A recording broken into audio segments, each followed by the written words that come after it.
লাখি একটা।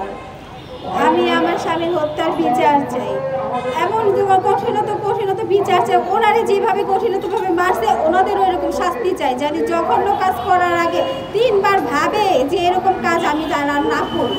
আমার মতন কেউ যেন স্বামী হারা না হয়, আমার সন্তানের মতন কেউ যেন বাবা হারা না হয়। আমার ছেলে মেয়ের ভবিষ্যৎটা নষ্ট করে দিচ্ছে।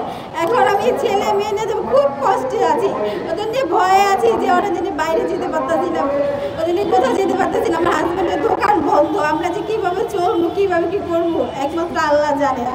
আমরা খুব কষ্টে আছি, তাই আমি চাই ওই খুনিদেরকে এরকম শাস্তি দেওয়া হোক, এরপরে যেন এরকম কেউ কোনো ক্ষতি না করতে পারে। সবাই যেন এটা দেখে ভাবে যে কারে এরকম করে শাস্তি দিলে ওদেরও কতটা কঠিনত শাস্তি পেতে হয়। যে আমার সন্তানের যেরকম কষ্ট দিছে ওর সন্তানের জন্য এরকম কষ্ট পায়, যে বাবা ছাড়া যে কেমন লাগে একটা সংসারের মধ্যে একটা শরীরে গেলে কীরকম যে লাগে আমরা যে বুঝতে পারতেছি। আমি আপনাদের সবার কাছে অনুরোধ করি আমার হাজব্যান্ডের বিচার চাই। যারা বাইরে আছে, যে আসামিরা বাইরে আছে তাদের কঠিনত তাড়াতাড়ি ধরে আইনের মাধ্যমে শাস্তি দেওয়া। আর আমি সবার কাছে আমার হাজব্যান্ডের বিচার কামনা করি।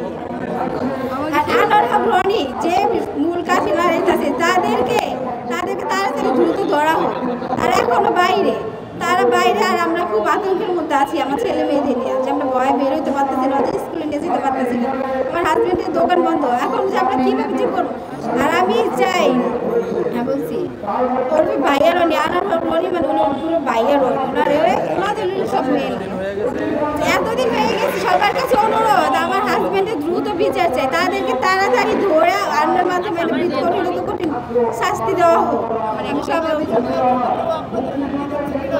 আমরা হুমকির মধ্যেই আছি, কারণ ভয়ে আছি। ওনারা যেই খারাপ লোক, হয়তো আমাদের কিছু একটা পরিবর্তিত করতে পারে, তাই আমরা ভয়ে আছি ওনাদের যতক্ষণ আইনের মাধ্যমে ধরা না আসতেছে ততক্ষণ আমরা সুরক্ষিত না।